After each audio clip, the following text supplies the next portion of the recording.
Halo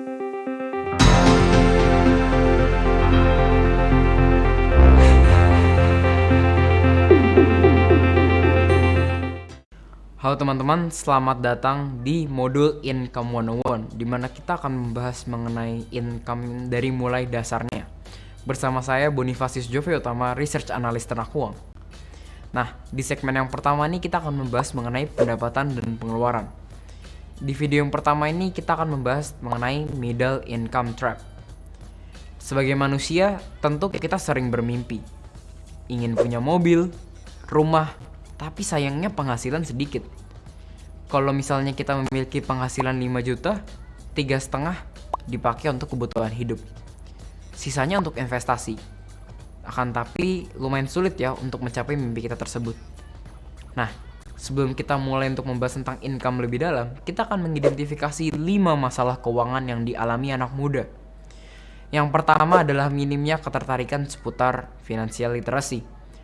Sebagai anak muda, dengan banyaknya informasi dari internet, seharusnya justru kita mudah untuk mendapatkan informasi tentang ini. Nah, bagi kamu yang sedang menonton video ini, selamat.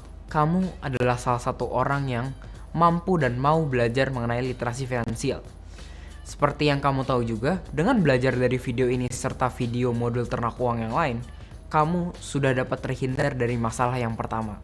Kedua, adalah pendapatan yang terbatas. Hal ini juga menjadi suatu masalah, terutama bagi anak muda yang baru menyelesaikan studinya. Ketika menginjakan kakinya ke dunia profesional, sulit untuk cepat mendapatkan pendapatan yang tinggi. Namun, kita akan membahas lebih jelas nanti di modul-modul lainnya tentang cara mendapatkan penghasilan yang lebih besar. Jadi teman-teman jangan khawatir. Masalah yang ketiga adalah lifestyle pressure. Hal ini sering terjadi pada anak muda yang kerap kali mengerjakan tugas di kafe dan pengeluarannya sekalipun lumayan besar ya. Mengikuti gaya anak muda lain dengan membeli sneakers, baju, dan hal-hal lainnya yang mahal yang sebenarnya kurang esensial.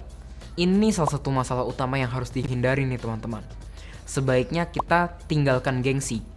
Gunakanlah dana sesuai dengan penghasilan yang kamu punya. Masalah yang keempat, banyaknya hutang.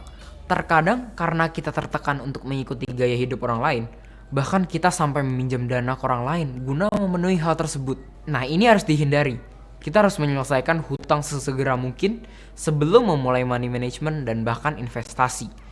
Nah, masalah kelima ini adalah masalah yang sebenarnya sangat dilupakan oleh banyak sekali orang, yaitu maling yang tidak diketahui, inflasi. Salah satu hal yang sering dilupakan bahwa tentu 100.000 di hari ini nih teman-teman, itu jauh lebih berharga daripada 100.000 di masa depan.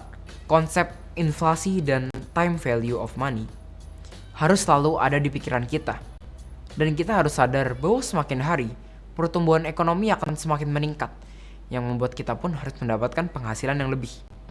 Beberapa hal ini sering dikaitkan dengan middle income trap, situasi di mana negara-negara berpendapatan menengah ke bawah tidak bisa naik ke status sebagai negara berpendapatan lebih tinggi karena berbagai faktor merugikan. Hal ini juga bisa dikaitkan dengan kita, karena terkadang sulit bagi kita untuk meningkatkan pendapatan kita dan mengurangi pengeluaran yang kita miliki. Oke, selanjutnya kita akan bahas mengenai cara keluar dari middle income trap. Jadi stay tune. Oke teman-teman, sekarang kita akan membahas secara singkat bagaimana cara keluar dari middle income trap.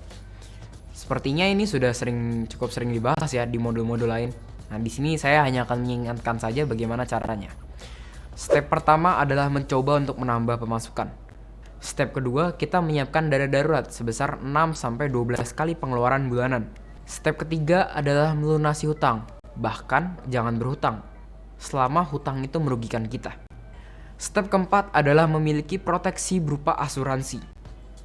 Dan step terakhir, tentu kita harus mulai berinvestasi agar kita membuat uang bekerja untuk diri kita sendiri. Ya, itu saja step-step untuk keluar dari middle income trap. Selanjutnya kita akan coba mengerti 3 jenis pendapatan agar nanti kita mulai tahu nih pendapatan mana yang mau kita telusuri. Stay tune ya teman-teman.